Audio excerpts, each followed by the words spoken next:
শুরুতে যে বিষয়টি বলছিলাম জনাব এম এ আজিজ, আপনার স্পেকুলেশন দিয়ে যদি শুরু করি, বঙ্গভবনে কে যাচ্ছেন? আমিও যেতে পারি, সমস্যা তো নেই। কারণ প্রেসিডেন্টের যে কাজ একটা অর্নামেন্টাল পোস্ট। আমার চেহারা মোবারক ভালো, সাহস কম, সততার অভাব আছে আমার, আমি হতে পারবো না কেন? প্রফেসর ইয়াজউদ্দিন জয় রাষ্ট্রপতি হতে পারলে আমি হতে পারবো কেন? আমি প্রফেশনাল, আমি হতে পারবো না কেন? হতে পারে। কিন্তু ব্যাপারটা হলো যে এখন যে সরকারি দল আছে তাদের পছন্দের হতে হবে। এখন সেই পছন্দে আমাকে হয়তো আপ টু দ্য মার্ক মনে করবে না। আর আমিও ব্যক্তিগতভাবে মনে করি একটা দল, রাজনৈতিক দল ক্ষমতায় আছে, সেই দলের বাইরে কাউকে রাষ্ট্রপতি বানাক, এটা আমি চাই না। কারণ ওই দল থেকেই হওয়া উচিত। ধরেন একজন আমলা, আমি শুনলাম মন্ত্রী পরিষদ সচিব, তার নামে আলোচনায় আছে, কিছুদিন তো 1 নম্বর হয়ে ঘুরলো। এখন তাকে যদি আপনি এই সবার ঘাড়ের উপর, পলিটিশিয়ান গাড়ির উপরে বসায় দেন, তাহলে এই সিনিয়র বিএনপির যত নেতা আছে তারা নাখোশ হবে না? পার্টিটাকে ঠিক মতো চলবে, গভর্নমেন্টকে ঠিক মতো চলবে। তিনি যদি এফিসিয়েন্ট হন, তার যদি সার্ভিস লাগেই, মন্ত্রী পরিষদ থেকে এনে বঙ্গভবনে দেন, প্রতিমন্ত্রী স্ট্যাটাস দিয়ে দেন, সমস্যা নাই, এখান থেকেও কাজ করতে পারবে। তার সার্ভিস নিতে তো সমস্যা নাই। আবার এও শুনতেছি, নাম বলবো না, বাইরের থেকেও কোনো নারী আসতে পারে। কিন্তু আমি তো মনে করি যাদের আমার এই বিএনপির পার্টির ভিতরে যাদের সিনিয়র আছে তাদের মধ্যে থেকেই বাঁচা উচিত। এটা পলিটিক্সের সাথে দলীয় স্বার্থে আমি মনে করি। কিন্তু সদ্য পদত্যাগী রাষ্ট্রপতি আমরা মোহাম্মদ শাহাবুদ্দিনের ক্ষেত্রে কিন্তু একই বিষয় দেখেছিলাম। আওয়ামী লীগ আমলেও কিন্তু সিনিয়র প্রবীণ নেতাদের রেখে কিন্তু একজন সাবেক বিচারক এবং আমলাকে নির্ধারণ করেছিল। এই জন্য তিনি ফেসিবাদ হয়েছেন, কারণ তিনি যা রাত্রে দিন করতে পারতো, দিনকে রাত করতে পারতো, এই জন্যই তো হয়েছেন। তার রাজনৈতিক দলের ভিতরে ছিল না তোফায়েল আহমেদের মতো লোক, ছিল বর্ষিয়ান নেতা, তারা তো করতে পারতো, করে নাই। আমির হোসেন আমু ছিল, এরকম আমি যদি সিনিয়র নাম যা আসতেছে, এছাড়া আরো ছিল। এবারও যদি বাইরে থেকে কাউকে রাষ্ট্রপতি করা হয়, দলের ভেতর অসন্তোষ জন্ম দেওয়ার সম্ভাবনা হবে কি? এটা প্রকাশ হবে না, কিন্তু অসন্তোষ থাকবে, অসন্তোষ থাকবে। কারণ সারা জীবন ধরেন ফখরুল ইসলাম আলমগীর এই যে ফেসিবাদের সময়ে কত রকম ভাবে নিগৃহীত হয়েছে, কিন্তু সে তো দলটা চালিয়ে রেখেছে। এবং তাকে বাদ দিয়ে আপনি ধরেন আপনি প্রফেসর ওনাকে করলেন, এই যারা রাজনীতিতে আছে তো 4-5 জন আছে, তো তাদের ভিতর থেকে রাষ্ট্রপতি হতে পারে। আর রাষ্ট্রপতি তো অর্নামেন্টাল পোস্ট, একমাত্র প্রধান বিচারপতি নিয়োগ, তাও আবার প্রধানমন্ত্রী যেটা চাইবে সেটা করবে। তারপরে আপনার প্রধানমন্ত্রী নিয়োগ করতে পারবে।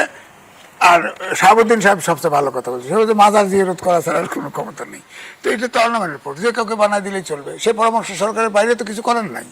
হ্যাঁ, রাষ্ট্রপতি যে হবে, এখনো তো যেটা বিএনপিরও আগে কথা ছিল যে ক্ষমতার প্রেসিডেন্ট প্রধানমন্ত্রীর ক্ষমতার ভারসাম্য আনার জন্য, এখন তো ভারসাম্য আসে নাই, তাই না? এখন যদি রাষ্ট্রপতি হয়, জাস্ট যা নির্দেশ করবে তাই, যা পরামর্শ দিবে, যা অনুরোধ করবে তাই স্বাক্ষর করবে। তার কাছে যা ক্যাবিনেট থেকে ইয়ে করে, আপনি দেখেন শাহাবুদ্দিন চুপ্পু সাহেব ইয়েতে আপনার জাতীয় সংসদে বক্তৃতা দিল, আপনি দেখেন সেখানে যা লিখে দিয়েছে তাই। সে আগে বলছে যে বঙ্গবন্ধু স্বাধীনতার ঘোষক, পরে বলছে শহীদ প্রেসিডেন্ট জিয়া রহমান স্বাধীনতার ঘোষক। অর্থাৎ সরকার যা বলবে তাই শুনতে হবে, তাই শুনবে। ধন্যবাদ জানাচ্ছি জনাব M A Aziz. Advocate Abu হেরার রাজাকে, বিএনপি কি নিজ দলের প্রবীণ কোনো নেতাকে রাষ্ট্রপতির আসনে বসাবেন, নাকি সবাইকে চমকে দিয়ে নতুন মুখ আনবে? আপনার বিশ্লেষণ কি বলছে? দেখেন আজিজ ভাই যা বলছে এরপর তো বলার নাই কিছু, সবই বলে ফেলাইছে। তবে তারপরেও বলি, রাষ্ট্রপতি যদিও উনি বলছেন একটা অলংকারিক পদ, কিন্তু রাষ্ট্রপতি কিন্তু সশস্ত্র বাহিনীর সর্বাধিনায়ক। আবার রাষ্ট্রপতিকে গুরুত্বপূর্ণ এই কারণে অধ্যাদেশও জারি করতে হয় পার্লামেন্ট যখন থাকে না।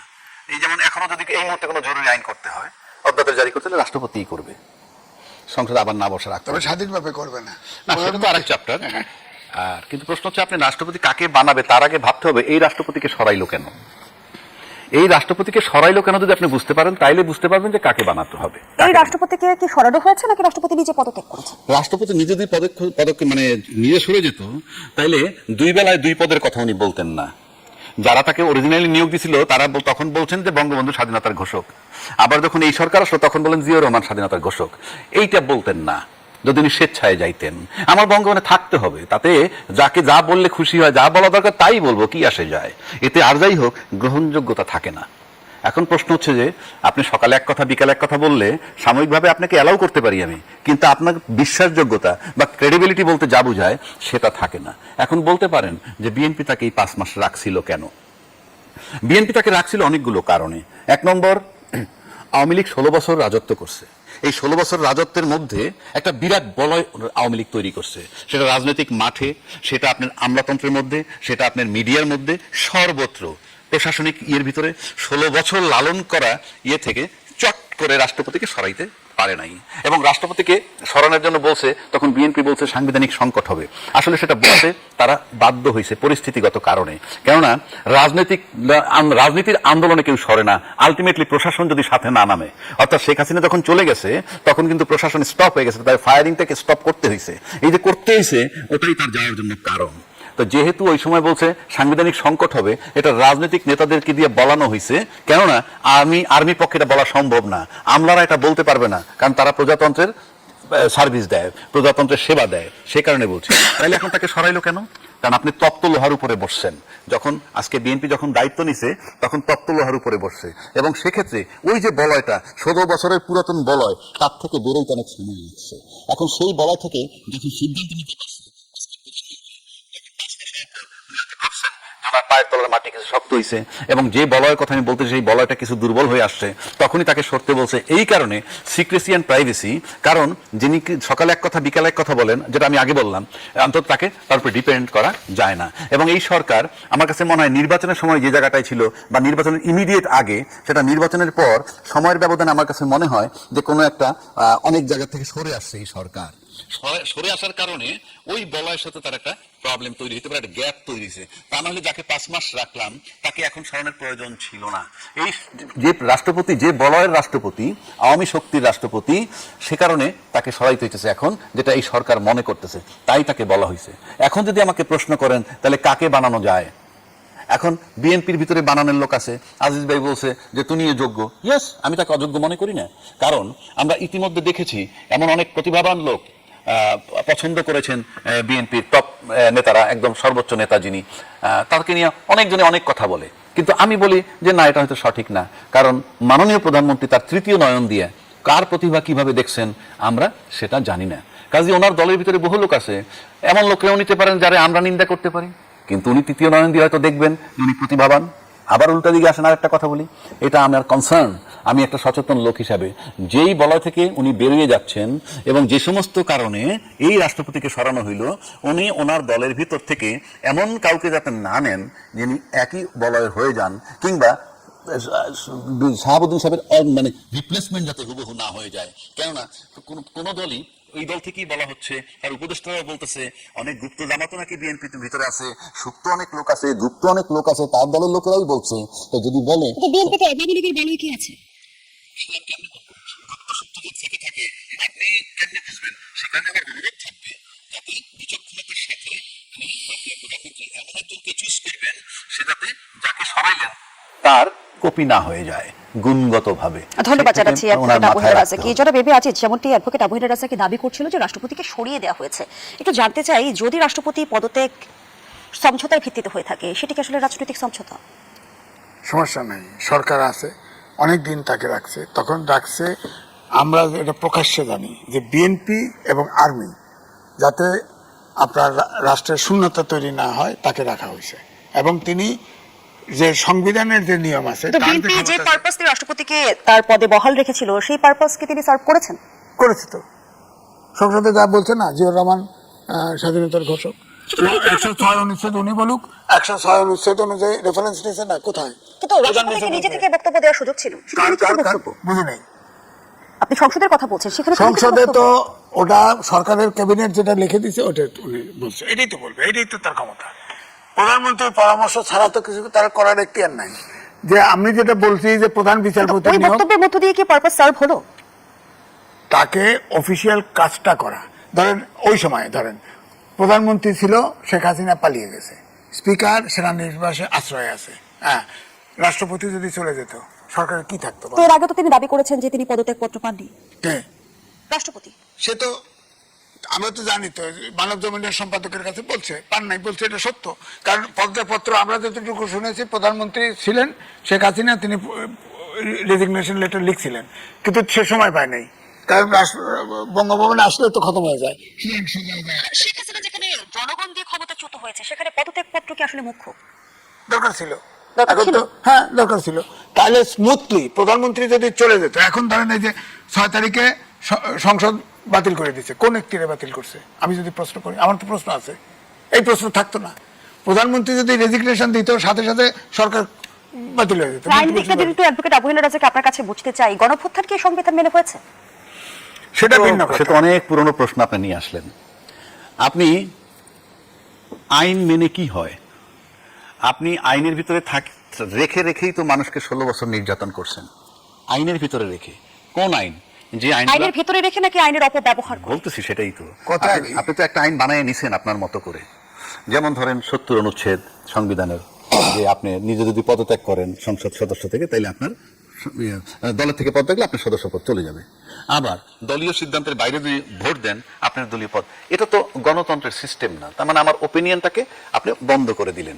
এখন আইন মেনে যেই জুলুম নির্যাতন হইতেছিল, সেই আয়নাঘর আবার পুরনো কথা আনলেন, সেই আয়নাঘর, সেই বিডিআর হত্যা, সেই ক্রস ফায়ার, সেই বিনা বিচারে হত্যা, গুম, খুন, এইগুলোর থেকে পরিত্রাণ পাওয়ার জন্যে কোন আইন ছিল আপনার কাছে? আপনার হাতে কোন আইনটা ছিল? সেখানে আপনার এই জন্য বলা হয়, ওই যে মব যে কথাটা আমরা বলে আসছি, অতীতেও বলছি, এখনো বলছি, মব সন্ত্রাস যেটাকে বলি, মব কালচার যেটাকে বলি, সেটা কখনো কখনো সুবিচারও স্থাপন করে। সরকারকে সরানোর জন্য আপ্রাণ চেষ্টা করা হয়েছিল। বিএনপিও বলে দীর্ঘদিন তারা আন্দোলন করছে। তো সেটাকে কোন প্রক্রিয়া আপনি সরাবেন? আইনি প্রক্রিয়া তো সরাইতে পারতেন না। আইনি প্রক্রিয়া সরাইতে গেলে তো ওই 24-এর নির্বাচনের পর আবার 29 সাল পর্যন্ত অপেক্ষা করতে হইতো। সুতরাং তাকে সরানোর জন্য যে প্রক্রিয়া নেওয়া হয়েছে, সেটা আইন মেনে করা হয় নাই। এবং আইন মেনে করা হয় নাই যেহেতু, এবং তারপরে যখন আমরা সেটা সুফল গ্রহণ করলাম, নির্বাচন হয়ে গেল, তারপরে অতীত আমরা ভুলে গেলাম, এটা ইনজাস্টিস। কারণ ওই সময় যে ঘটনাটা ঘটাইছিল, তার বদৌলতে 29-এর বদলে 26-এ নির্বাচন আসছে, 29-এর বদলে। আচ্ছা, যেমন আজকে একটা কথা আসছে, রাষ্ট্রপতি অপসারণের পর বা পদত্যাগ করার পর আইনমন্ত্রী বলছে গুনে গুনে 90 দিনের মধ্যে নির্বাচন হতে হবে। 123 অনুচ্ছেদের কথা উল্লেখ করেছেন। তো আপনি ভালো করে যদি সংবিধানটা আপনার কাছে থাকে, ওই 123 নম্বর অনুচ্ছেদেই বলা হয়েছে সংসদ যদি কোনো কারণে ভেঙে যায়, তাহলে 90 দিনের মধ্যে নির্বাচন হবে। এই প্রশ্নগুলো আমরা আজকে 8 মাস, 10 মাস, 1 বছর যাবত করতেছি। কত বলা আছে? আজ থেকে আরো 3 মাস, 6 মাস, সর্বোচ্চ 1 মাসও দিন। আপনার নির্বাচন করেছেন 18 মাস পর। এখন এই বিতর্ক এখন করে লাভ নাই। তবে আপনি লিখে রাখতে পারেন, সময়ের ব্যবধানে এই প্রশ্ন আসবেই।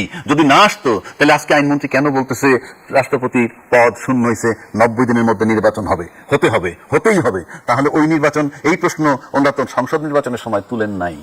তাহলে একটা প্রশ্ন আসে, সংসদ নির্বাচন হলো কোন আইনে, কোন সংবিধানে? এগুলো আমি বহুদিন আগে বলছি, এবং এখনো আজকে প্রসঙ্গ আসলো, সামনে এই প্রশ্ন আসবে এবং আসবে। ধন্যবাদ জানাচ্ছি অ্যাডভোকেট আবু হেনা রাজাকে। জনাব এবি আজিজ, আমরা দেখেছিলাম অন্তর্বর্তীকালীন শাসনামলেও রাষ্ট্রপতির অপসারণের দাবি উঠেছিল, এবং ত্রয়োদশ নির্বাচনের পরপরও কিন্তু বিরোধী দল থেকে এই দাবিটা উঠেছিল।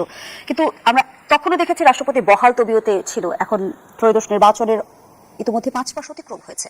এই যে একটা সামাজিক যোগাযোগ মাধ্যম থেকে বিভিন্ন গণমাধ্যমে যে গুঞ্জনটি উঠে এসেছে, যে শেখ হাসিনার সঙ্গে ফোন আলাপের এক ধরনের গুঞ্জন, তার মধ্যে সত্যতা রয়েছে কি?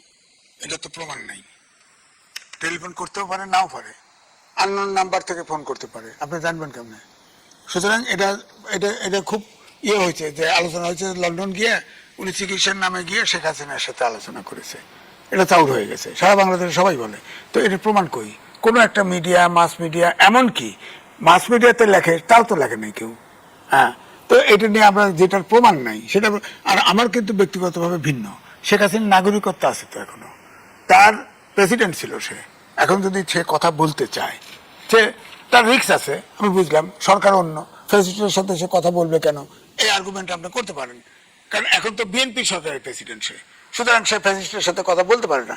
কিন্তু যদি বলেন যে মানবিক কারণে হোক আর যে কারণেই হোক, তার ফাঁসির আদেশ হয়েছে, আলাপ করতে চাইলো, আলাপ যদি করেও ফেলে, হ্যাঁ, এটা বড় দোষ কেন হবে? বড় দোষ তো হওয়ার কথা নয়। সে তো, শেখ হাসিনা এখন মৃত্যুদণ্ড হয়েছে, সে দেশ থেকে পালায় গেছে, কিন্তু বাংলাদেশের নাগরিকত্ব আছে। হ্যাঁ, সেই অধিকারে তো প্রেসিডেন্টের সাথে যদি টেলিফোন ধরে কথা তো বলতে পারে। আমি কিন্তু এটাকে দোষ দেখি না। এটা ধরে রিজাইন করতে বলছে, এটাও আমি মনে করি না। কারণ এখন আমি মনে করি সামনে ধরেন আমরা এখন এই সরকার ধরেন এখন যে পরাশক্তিগুলো অ্যাক্টিভ, যেভাবে যুক্তরাষ্ট্র বলেন, চীন বলেন, আমাদের 3 দিক ঘিরে পরাশক্তি যদি ভারত মনেও না করেন, ভারত তো সবসময় সরকারকে নেলদুপদর্জি, অর্থাৎ কেন্দ্রশাসিত সরকার রাখতে চায়, এরকম আচরণ করে। কিন্তু রাষ্ট্রপতি পদত্যাগের সাথে কোনোভাবে ভূ রাজনীতি কানেক্টেড কিনা? থাকতে পারে। কারণ এখন ধরেন ভারত শেখ হাসিনাকে নিয়ে কি খেলা করতেছে, অনেকগুলো ইন্টারভিউ দিছে।